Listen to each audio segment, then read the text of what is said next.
Hello दोस्तों, आज हम लोग इस लेक्चर में पार्ट 19वां करेंगे, जिसमें हेडिंग है भौतिक राशियों की बीमाएं। बीमाएं को क्या कहते हैं? घाते कहते हैं। अब यहाँ पर प्रश्न ये आता है कि बीमा की आवश्यकता क्यों पड़ी। ठीक है, हमें बीमी सूत्र की आवश्यकता क्यों पड़ी? क्योंकि जानते हैं, जैसे हम लिखते हैं लंबाई का मात्रक मीटर, लंबाई का मात्रक मीटर लिखते हैं, समय का मात्रक सेकंड, ऐसे मूल मात्रक 7 हैं। इन्हीं मूल मात्रकों से हम लोगों ने व्युत्पन्न मात्रक प्राप्त किए। जैसे अगर वेग का मात्रक पूछा जाए तो वेग का मात्रक क्या होता है? मीटर प्रति सेकंड होता है। ठीक, तो ये हुआ व्युत्पन्न मात्रक। अब ये व्युत्पन्न मात्रक में ये सब कुछ पता चलता था, लेकिन इस बात का पता नहीं चल पा रहा था कि इसका भार क्या है। ठीक है, तो इसके भार को पता लगाने के लिए एक फोरियर नामक वैज्ञानिक थे, उन्होंने इसका सर्वप्रथम विचार दिया था। तब बीमा की आवश्यकता पड़ी। ठीक है, किसी चीज़ को हम लोग मेजर करते थे, लेकिन उसमें उसके भार का पता नहीं चलता था, उसका द्रव्यमान क्या है। तो उसी को बताने के लिए, उसी को जानकारी फोरियर नामक वैज्ञानिक ने दिए कि हमें किसी भी राशि की भार का पता लगाने के लिए, जैसे अगर कहा जाए कि चाल का मात्रक, चाल का विमी सूत्र या वेग का, तो यहाँ पर हम पहले देखते हैं चाल का। अगर देख लें, चाल का विमी सूत्र क्या होता है? यहाँ होता है दूरी और यहाँ होता है समय। दूरी किस में आती है? लंबाई में आती है। तो लंबाई तो अर्थात यल होगा इसकी बीमा। ठीक, और समय किस में आता है? टी टाइम में। तो यल और टी होता है इसका। तो यल लिखेंगे और टी लिखेंगे, जब टी ऊपर जाएगा तो -1 हो जाएगा। अब यहाँ पर इसका यम नहीं है, तो यम क्या हो जाएगा? अर्थात मास, इसका द्रव्यमान क्या है? तो 0 हो जाएगा। ठीक है, तो इसमें इसका मास क्या होता है? 0 होता है। तो यम यल टी -1, यम 0 है इसमें। ठीक है, यम 0, यल टी -1। ठीक है, तो यहाँ पर जो चाल की बीमा है, इसमें द्रव्यमान इसका क्या है? 0 है। लंबाई क्या है?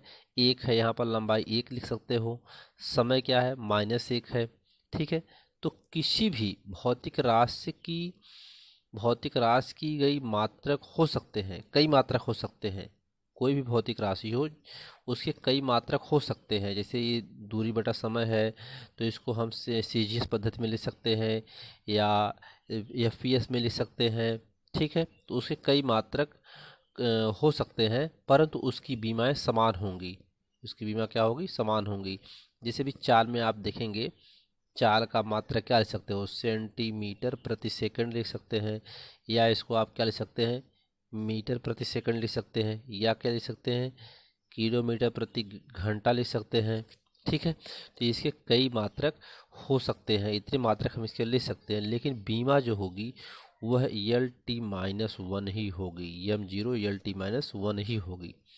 ठीक है, तो ये होता है भाव इस प्रकार। इसलिए यहाँ पर भौतिक राशियों की बीमाएं निकाली गई, जिसका विचार सर्वप्रथम फोरियर नामक वैज्ञानिक ने दिया था।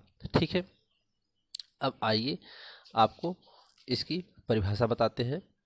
किसी भौतिक राशि के मात्रक को मूल मात्रकों के पदों में व्यक्त करने के लिए मूल मात्रकों पर जो घातें लगाई जाती हैं, वे उस भौतिक राशि की बीमाएं कहलाती हैं। ठीक है, तो जो घात लगाई जाती है ना, वही उसकी क्या कहलाती है?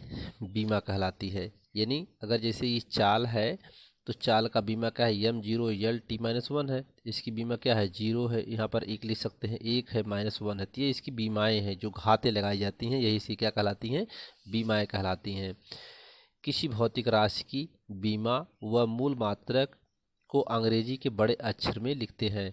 अब किसी भौतिक राशि की अगर बीमा लिखनी है, तो हमेशा हम लोग किस में लिखेंगे? अंग्रेजी के बड़े अक्षरों में लिखा जाएगा, और एक बड़ा वाला कोष्ठक लगाया जाता है।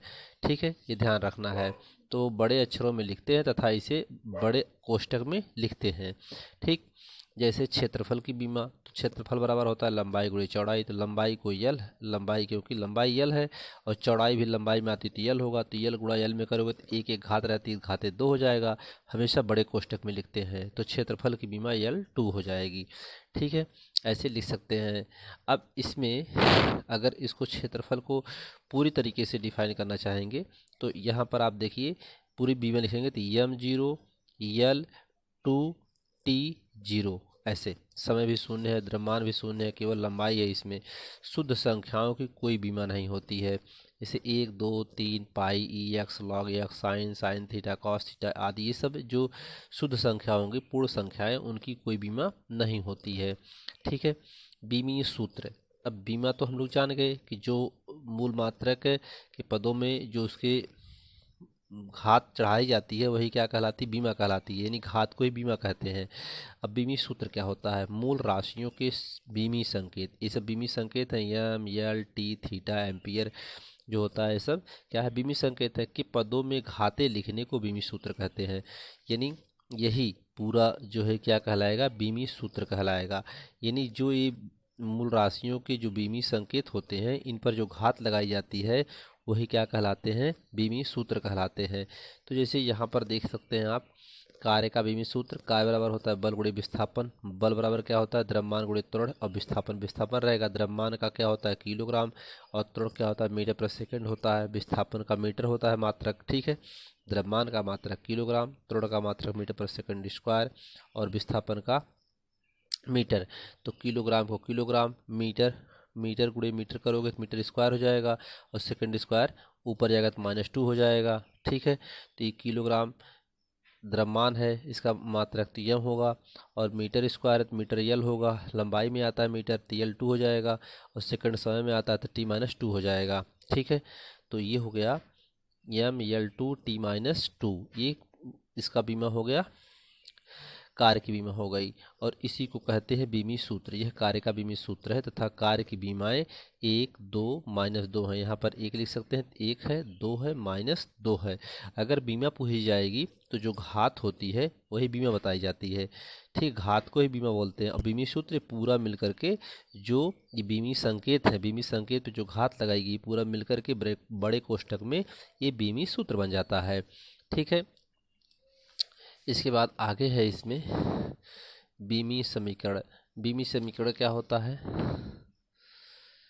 किसी भौतिक राशि को उसके बीमी सूत्र के बराबर लिखने को बीमी समीकरण कहते हैं। यानी जैसे हम लोगों ने कार्य का बीमी सूत्र लिखा तो डब्लू, कार्य क्या होता है, डब्लू बराबर ml² t-2 होता है। तो जो भौतिक राशि है, कह रहा है किसी भौतिक राशि, तो किसी भौतिक राशि जैसे कार्य है उसके बीमी सूत्र, तो कार्य का बीमी सूत्र क्या है, ml² t-2 है, तो इसके बराबर इसको लिखना ही बीमी समीकरण कहलाता है। तो यह कार्य का बीमी समीकरण हो जाएगा। ठीक है। तो इसमें आज हम लोगों ने बीमा के बारे में सीखा। बीमा किसे कहते हैं, जो घातें लगाई जाती हैं वह बीमा कहलाता है मूल राशियों के संकेतों पर। और बीमी सूत्र किसे कहते हैं, जो बीमी संकेत होते हैं, बीमी संकेत के रूप में जो लिखा जाता है घात लगा करके, उसे बीमी सूत्र कहते हैं। और बीमी समीकरण किसे कहते हैं, जिस भौतिक राशि के बराबर बीमी सूत्र लिखा जाता है उसे क्या कहते हैं, बीमी समीकरण कहते हैं। अगले लेक्चर में आपको भौतिक राशियों के बीमी सूत्र के बहुत सारे एग्जाम्पल्स बताए जाएंगे। तब तक के लिए धन्यवाद। दोस्तों, इस लेक्चर में भौतिक विज्ञान कक्षा 11 NCERT पर आधारित पूरा कंप्लीट कोर्स करवाया जाएगा। इसमें आपको एक तरफ से नोट्स मिलेगा और पूरा हल मिलेगा। आपको किसी प्रकार को आपको कोई दिक्कत नहीं होगी। अगर आपको वीडियो अच्छा लगेगा तो प्लीज़ आप इसे लाइक करें, सब्सक्राइब करें, शेयर करेंगे। धन्यवाद।